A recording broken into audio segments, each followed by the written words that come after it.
Bem-vindo ao canal Coisas Incríveis, e desta vez vou te contar sobre a maior crise que está por vir.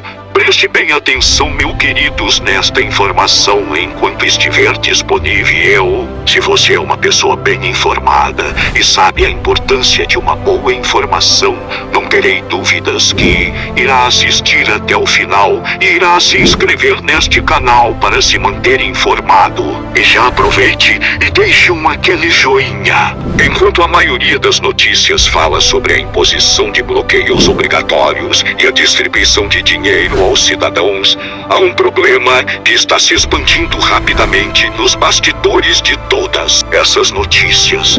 E é um problema que o mundo nunca realmente viu antes. Na verdade, isso pode criar uma crise que não será sentida apenas na próxima semana, no próximo mês ou mesmo no próximo ano, mas pode ser sentida por várias décadas. Durante a Segunda Guerra Mundial, a Grã-Bretanha estava no meio da guerra contra as potências do eixo. No entanto, a Grã-Bretanha encontrou um obstáculo. Eles estavam ficando rapidamente sem dinheiro. Então começaram a procurar emprestar dinheiro tanto de seus futuros contribuintes quanto dos Estados Unidos e Canadá. Em 1941, a Grã-Bretanha começou a aceitar empréstimos e assumir dívidas para financiar a guerra. E até 1945, a Grã-Bretanha havia acumulado quase 10 bilhões de dólares americanos em dívidas de seus credores. Nesse ponto, a relação dívida-PIB da Grã-Bretanha era impressionante, chegando a 200%. O que significa que o país tinha o dobro da dívida em relação ao valor de mercado de todos os seus bens e serviços produzidos em um ano inteiro. E apenas para dar uma perspectiva, o Banco Mundial afirma que, uma vez que um país atinge uma relação dívida-PIB acima de 77%, sua economia começará a desacelerar devido a uma grande parte de sua receita destinada a pagar sua própria dívida.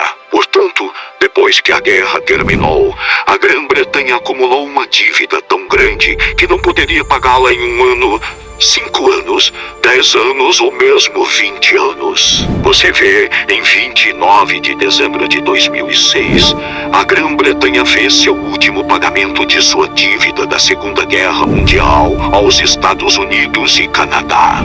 Isso significa que os contribuintes britânicos de 1945 até 2006 tiveram uma pequena parte de sua conta de impostos a cada ano destinada à dívida que o país acumulou nos anos 1940. E, por cerca de uma década após a Segunda Guerra Mundial, a economia britânica foi drasticamente prejudicada, em parte devido à sua dívida pendente. No entanto, sua economia eventualmente se recuperou graças a um influxo de contribuintes chamados Baby Boomers, bem como algumas reformas econômicas e investimentos em infraestrutura. Mas você vê, a Grã-Bretanha teve um pouco de sorte na maior parte do tempo. Quando um país acumula tanta dívida quanto a Grã-Bretanha fez durante a Segunda Guerra Mundial, eles não têm tanta sorte. Em 2001, a relação dívida-PIB da Argentina atingiu um nível alto de 166%, o que levou o país a dar calote em mais de 100 bilhões de dólares americanos em dívidas. Esse calote fez com que o capital saísse do país e logo a nação viu milhões de pessoas entrarem na pobreza, enquanto o desemprego atingia um nível alto de 19%. E até hoje, a Argentina ainda não se recuperou totalmente da crise da dívida que enfrentou há quase 20 anos. Histórias semelhantes podem ser ouvidas ao redor do mundo. Houve a Grécia em 2012, o Zimbábue em 2006, a Venezuela em 2017 e a Rússia em 1998. O ponto que estou tentando fazer aqui é que, embora a dívida possa ser algo bom de assumir para resolver problemas sérios de hoje, quase sempre terá consequências sérias de longo prazo que podem durar anos ou mesmo décadas. Então, agora vamos trazer isso de volta para os Estados Unidos. Quer você saiba disso ou não, a América basicamente funciona com base em dívidas. Historicamente, a economia americana foi tão grande e cresceu tão rapidamente que pegar dezenas de bilhões de dólares aqui e ali não foi realmente um grande problema, porque era uma pequena porcentagem da economia geral do país. Por exemplo, em 2006, os Estados Unidos tinham uma relação dívida-PIB relativamente saudável, cerca de 60%. Mas então a crise financeira chegou e, durante a crise financeira, os Estados Unidos começaram a procurar maneiras de injetar dinheiro na economia. Então eles começaram a acumular centenas de bilhões de dólares e, eventualmente, trilhões de dólares em dívidas. E algumas pessoas podem pensar que os Estados Unidos, juntamente com todos os outros países que contraíram dívidas para superar a crise financeira, pagaram parte da dívida que acumularam em 2008 e 2009. Mas, na verdade, o oposto é verdadeiro. Você vê, desde a crise financeira, muitos países desenvolvidos em todo o mundo têm acumulado cada vez mais dívidas a cada ano. Enquanto o crescimento econômico diminuiu, isso significa que muitos países podem achar mais difícil pagar suas dívidas hoje do que durante a crise financeira. E aqui está o que quero dizer. A relação dívida-PIB dos Estados Unidos antes dos bloqueios e desta pandemia era de cerca de 106%. A do Canadá era de cerca de 88%. A da Itália era de 133%. A de Singapura era de 109% e a do Japão era impressionantes 237%. O que estou tentando dizer aqui é que, antes mesmo dessa crise acontecer, os governos ao redor do mundo estavam mais endividados do que nunca. E então, é claro, os bloqueios aconteceram e tudo começou a acelerar. Você já se perguntou como todos esses cheques que os cidadãos estão recebendo hoje estão sendo pagos? Não é da conta bancária do governo, porque a maioria dos governos não tem muito dinheiro agora e tem pouca ou nenhuma receita fiscal chegando no futuro previsível.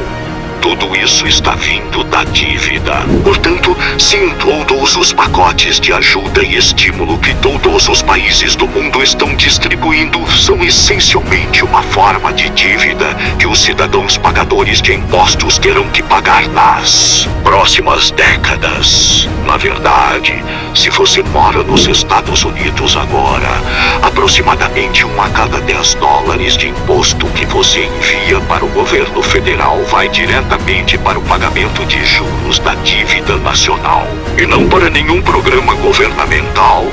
E depois que essa crise passar, esse número só aumentará.